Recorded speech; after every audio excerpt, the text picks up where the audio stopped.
Bienvenue sur Only Up to You, le podcast du développement personnel et professionnel, où nous abordons des sujets de la vraie vie, avec à la clé des exemples, des outils et des conseils. Je suis Jennifer Picci, psychologue du travail et coach de vie certaine. Et bonjour à tous, j'espère que vous allez bien. Alors aujourd'hui, on continue sur la lancée des dynamiques et des relations aux autres et on va aborder le sujet de comment oser dire non. Vous savez, le genre de choses que l'on veut éviter au maximum parce qu'on n'aime pas du tout comment on se sent quand on dit non, parce que généralement ça génère des émotions, des sentiments de culpabilité, de doute, de peur aussi. Et bien aujourd'hui on va entrer dans ce sujet à fond et on va aller un petit peu remettre quelques points sur les i et quelques cathédrales au milieu du village, comme j'aime bien le dire. Alors installez-vous bien confortablement, ouvrez grand vos oreilles, votre cœur, et puis prenez des notes si vous en avez besoin. Alors, la première chose que j'aimerais aborder, c'est pourquoi est-ce qu'on doit dire non ? À quoi ça sert ? À part le fait de peut-être nous sentir mal, à quoi est-ce que ça sert ? Pourquoi est-ce qu'on devrait le faire ? Et très simplistiquement parlons, on doit le faire pour se protéger, car il peut arriver un moment où si on ne s'autorise à exister auprès des autres qu'en disant oui aux autres, on se déconnecte d'une certaine manière de plus en plus de soi, de nos besoins, de ce qui est important. Et c'est un peu comme si en voulant rester connecté, lié aux autres, d'exister auprès d'eux, que ce soit pour ses proches, pour sa famille, pour ses amis, pour son travail, eh bien on se délie de plus en plus de nous-mêmes. Car on se dit, mais si je n'ai pas ces personnes-là dans ma vie, eh bien non, c'est pas possible, elles sont trop importantes. Et en fait, ce qui se passe, c'est que si on dit toujours oui, ben non seulement on commence à se faire prendre au piège, mais on commence aussi à, endosser une sorte de casquette de rôle social où de plus en plus ça va être compliqué de dire non, même si on en a vraiment fondamentalement besoin. Et sur le long terme, en fait, ce schéma-là peut vraiment donner des cas de figure difficiles. Moi, par exemple, pendant très longtemps, j'arrivais pas à dire non. Je disais oui à plein de choses. Je disais oui aux attentes de ma famille, je disais oui aux attentes de mes profs de danse, je disais oui à d'autres personnes parce que j'avais peur, en fait, de dire non et qu'elles m'en veuillent. Et en fait, j'étais en train de vivre ma vie avec le sentiment de peur. Et ça, sur le long terme, sur votre système nerveux, ça a un impact. Et moi, comme je l'ai déjà un peu mentionné, ça m'a amené, mais vraiment, dans des trucs pas du tout agréables. Hein. J'ai dit oui à des trucs que, franchement, j'aurais juste dû dire non, mais j'avais tellement peur de dire non, même si c'était des peurs qui étaient infondées, que j'ai accepté qu'on me fasse des choses qui sont juste de l'ordre de l'inacceptable. Et donc du coup, la descente aux enfers durant l'adolescence et le début de ma vie adulte, elle a été bien faite. J'ai dû faire plusieurs psychothérapies, vous savez ça déjà, voir un psychiatre, faire toutes les thérapies holistiques. Et à la fin, ça m'a quand même permis de faire ce job que j'adore et dans lequel je suis épanouie. Mais quand je dis c'est tellement important de dire non et je sais que c'est difficile, ça vient vraiment d'un endroit où je l'ai vécu. Et donc justement, dans cet épisode, j'ai un peu envie de vous donner quelques outils et puis de vous donner peut-être certaines choses sur lesquelles vous pouvez vous appuyer pour commencer en fait à prendre votre place et puis à vous affirmer aussi dans ce que vous acceptez, ce que vous n'acceptez pas. La semaine passée, on a parlé de comment mettre ses limites. Oser dire non, ça fait complètement partie, ça s'imbrique aussi là-dedans. Donc, pourquoi est-ce qu'on ne dit pas non alors que si vous avez des enfants, vous savez tous qu'il y a la phase du non, vers 2-3 ans, où ils disent non. Pourquoi est-ce que tout d'un coup, on perd notre capacité à dire non ? Donc pour expliquer, je vais un peu replonger dans de la psychologie de l'enfant, mais de manière très synthétique et comme vous savez, je vulgarise toujours les choses. Donc s'il y a des professionnels qui sont en train d'écouter ça, je m'excuse pour la vulgarisation, ça ne va pas être précis, mais au moins le gros du concept va être transmis. Quand on est enfant, de manière générale, en fait, l'enfant, il ne vit que pour lui. Il est complètement, en fait, lié à ses besoins, ses envies, et il les exprime. Il ne va pas se poser la question, est-ce que j'ai le droit d'exprimer le fait que j'ai faim, que je suis fatiguée, etc. Il dit, il est complètement connecté à ses besoins. Il est complètement connecté à ses besoins, et ses besoins sont juste d'une évidence. Et quand nous-mêmes, on était enfants, en fait, on n'avait pas conscience que nos besoins sont satisfaits, parce que les autres le veulent bien. Parce qu'on a des parents, des figures d'attachement, des figures qui prennent soin de nous, qui le décident. Elles choisissent de prendre soin de nous. Donc voilà, on se dit, c'est tout à fait ok, je dis oui, je dis non. Bam, les gens, ils font comme je dis. Mais très rapidement, quand on commence à être socialisé, et que l'on n'est plus que entouré que par des personnes qui sont aux petits soins pour nous, mais qu'il y a aussi d'autres personnes, on comprend que pour que l'on ait l'attention, le lien, la connexion avec les autres dont on a besoin, il faut que l'on commence à adopter certaines attitudes.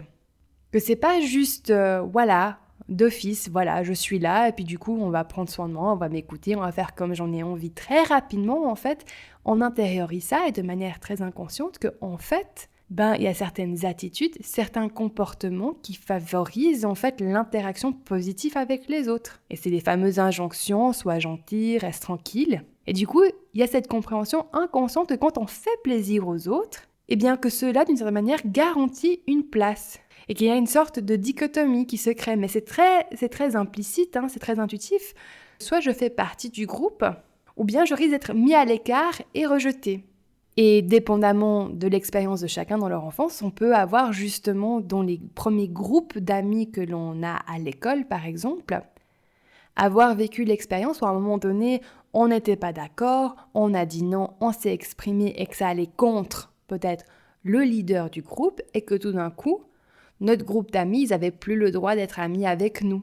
Et donc ça peut justement engendrer une croyance, mais très profonde et très implicite, que pour pouvoir faire partie d'une équipe, d'un groupe, je dois dire oui. Je dois faire plaisir. Sinon, je risque d'être rejeté. Et là, on est sur des dynamiques primaires, voire archaïques. Ça rentre dans nos peurs primaires de se sentir isolé, rejeté, c'est pas bien du tout. Parce que, fondamentalement parlant, sur l'espèce humaine, ou dans notre évolution, si on était rejeté de notre groupe, on était complètement abandonné, dehors face aux éléments et on ne bénéficiait pas du coup de la protection du groupe. Du coup, on était plus vulnérable et probablement beaucoup plus à risque de tout simplement se faire tuer et mourir. Donc c'est des peurs, si vous voulez, presque instinctives. Et quand on comprend que, si je dis oui, je garantis un petit peu mon association au groupe, on va privilégier ça. Donc c'est très important de comprendre que, en fait, quand vous imaginez dire non, si vous avez toutes ces peurs, ces sensations, ces émotions qui montent et qui remontent, qu'elles sont là, qu'elles sont normales, qu'elles sont explicables, mais qu'elles ne sont pas forcément nécessaires et ajustées à la situation que vous êtes réellement en train de vivre, ni au mode de vie que l'on a maintenant au XXIe siècle.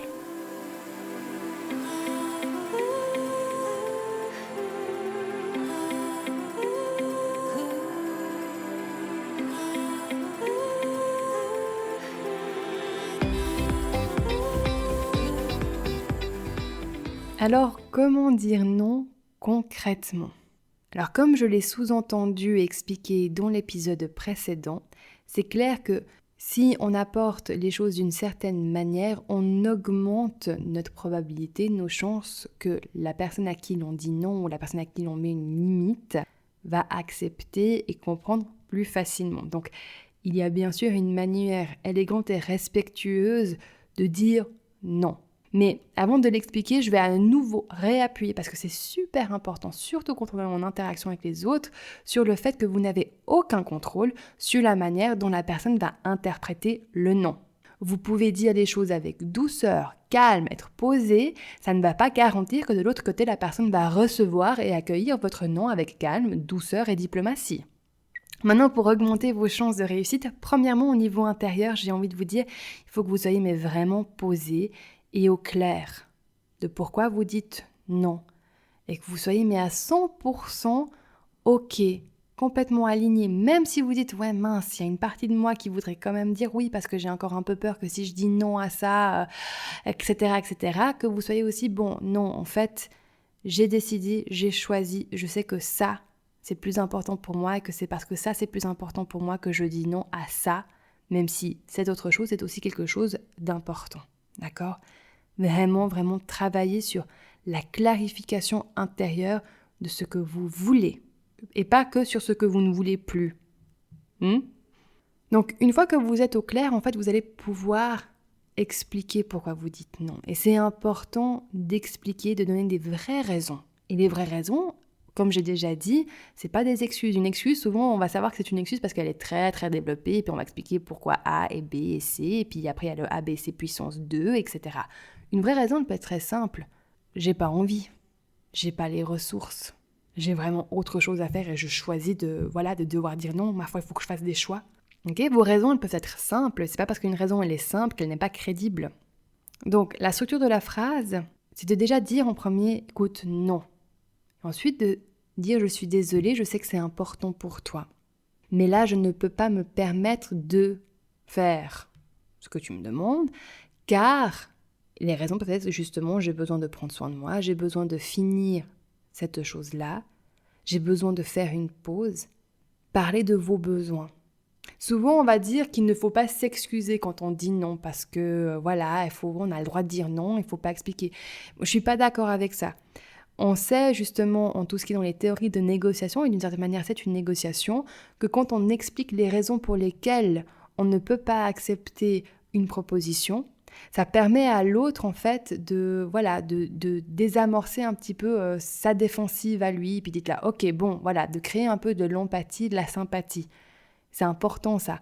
Quand on dit non, c'est pas forcément pour rejeter l'autre, c'est surtout pour se protéger soi, s'honorer soi-même et rester aligné avec ses besoins. Et ça, il n'y a que vous qui puissiez le faire parce que déjà, l'autre ne peut pas savoir quels sont vos réels besoins à ce moment-là. Et puis aussi, qu'on se le dise très clairement, les personnes, des fois, elles en ont juste pas autant à faire que ça de votre propre bien-être. Oui, ils veulent que vous ayez bien, que vous soyez heureux, mais ils vivent pour eux avant tout.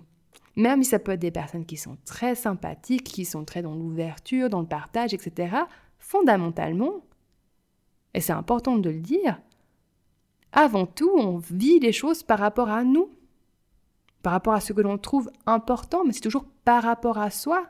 Et il y a toujours cet aspect, cette notion d'ego, mon ego. Et je sais que c'est des trucs qu'on n'aime pas trop parler, développement personnel et ego, mais purée, faire du développement personnel, un travail sur soi, et se dire qu'en même temps, j'essaie de me détacher de mon ego, c'est un non-sens, parce que travailler sur soi, c'est travailler sur son ego, d'accord ? Donc, si vous êtes un peu confus là-dessus, voilà, je vous mets une petite mise à jour. Faire du développement personnel et un travail sur soi, c'est un travail sur son ego. C'est vous. Votre ego, c'est vous.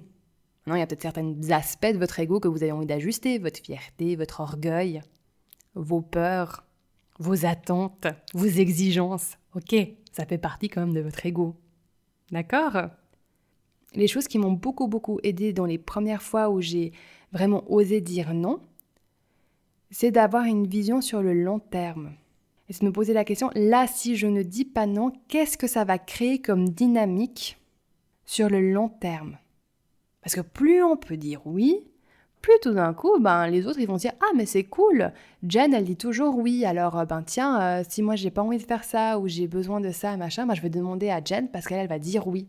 Je vais en profiter. » C'est aussi d'ailleurs quelque chose qui se passe dans le contexte du travail. Osez dire non au travail. Alors là, par exemple, vous êtes en plein dans le côté, là, si je dis non à mon boss, à mon patron, à ma collègue, je risque de louper certaines opportunités par la suite parce que je me les serais mis à dos.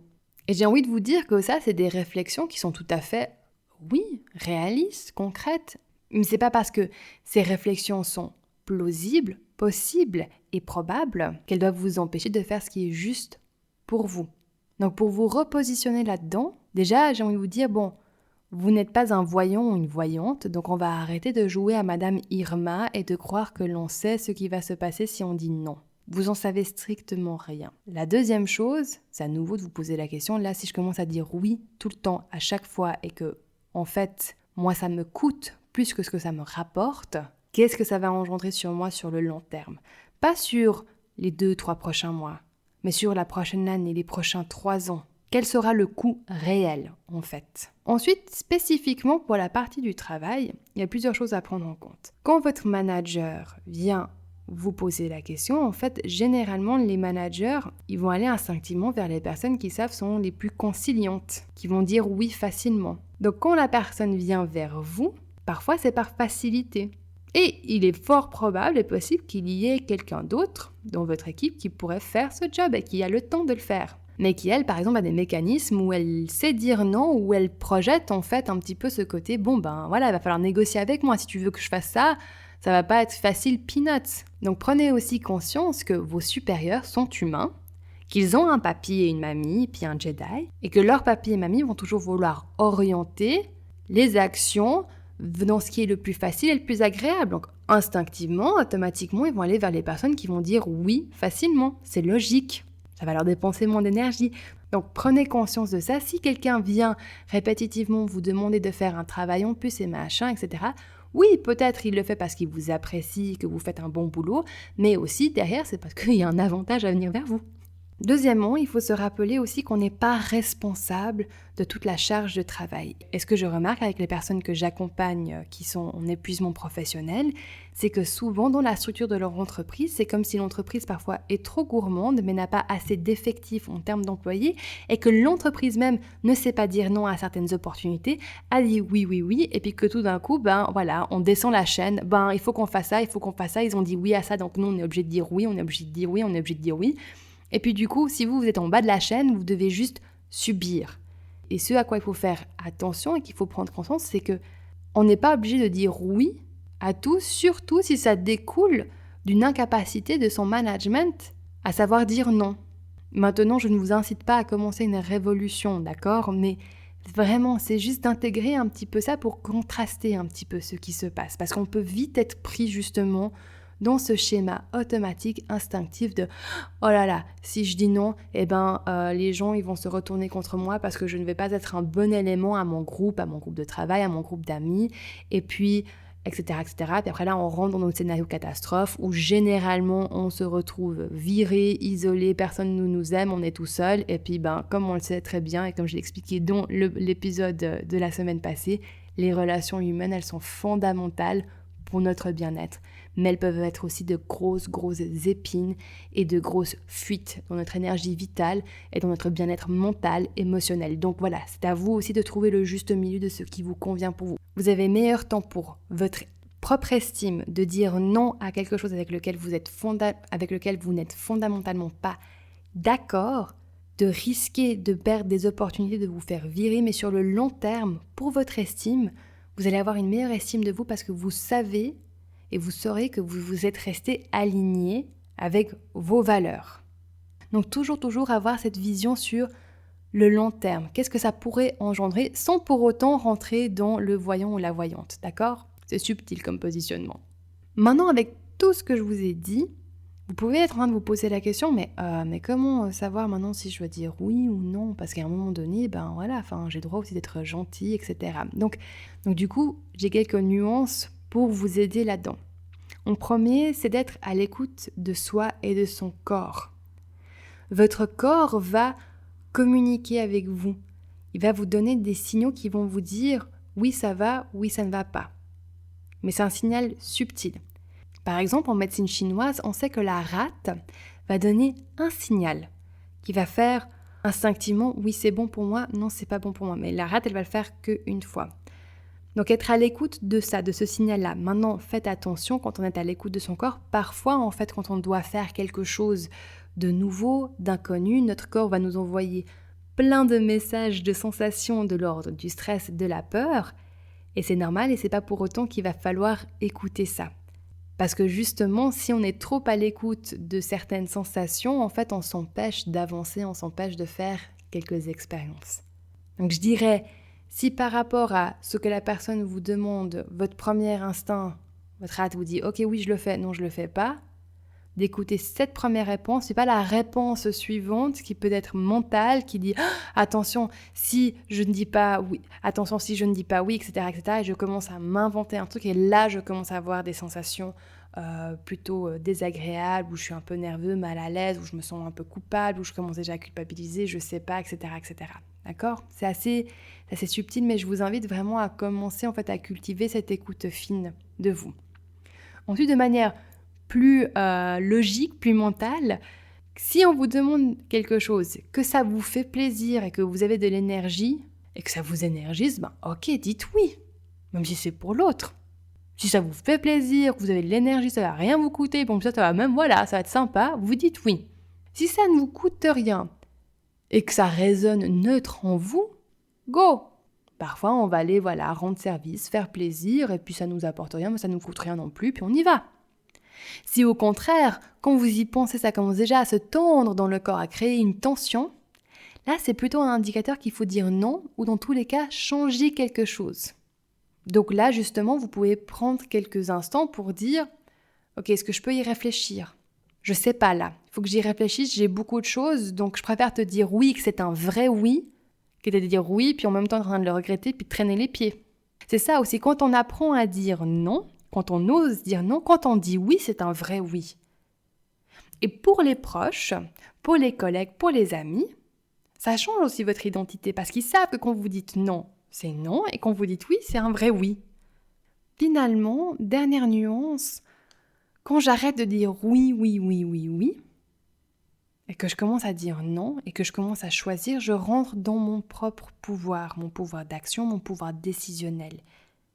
Et à ce moment-là, je rends aussi à l'autre son propre pouvoir décisionnel. Si j'arrête de dire des faux oui, en fait, j'ouvre l'opportunité aussi pour l'autre de trouver une autre personne qui voudra vraiment le faire, qui dira oui, que ce sera un vrai oui, et qui pourra du coup faire un encore meilleur boulot que moi.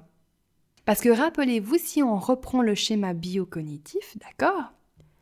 Le contexte, il est toujours neutre, la demande, elle est neutre. Ce que je pense à propos de cela génère en moi une émotion. Cette émotion, c'est la partie émotion qu'il faut garder, me donne l'énergie pour agir et va teinter la manière dont j'agis, dont je réagis. Ce qui va créer un résultat, une conséquence.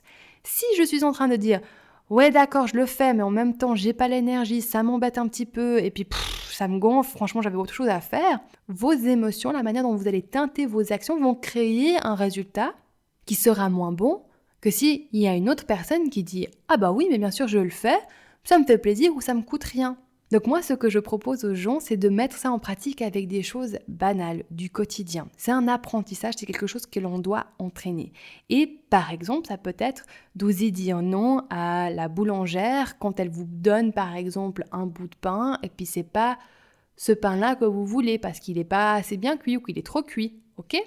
Ou bien si vous allez chercher du fromage, de dire « ah ben non, moi j'ai demandé 500 grammes, pas 650 grammes ».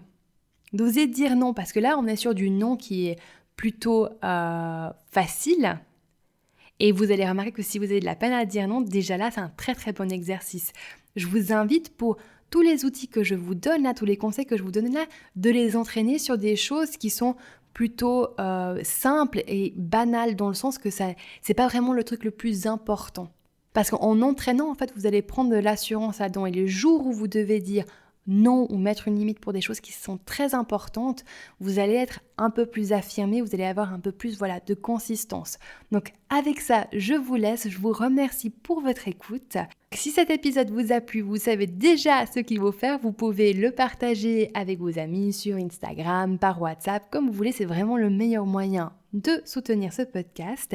Si vous aimeriez commencer à faire du coaching, alors j'ai plusieurs offres pour justement du coaching en ligne. Donc si vous êtes en France, en Belgique, au Québec, n'hésitez pas à aller regarder un petit peu ce qui se passe. Et aussi, si vous êtes intéressé à faire le programme d'auto-coaching sur 3 mois, vous pouvez aussi suivre le lien puis m'envoyer directement un mail. Je vous fais des gros bisous et je vous dis à la semaine prochaine.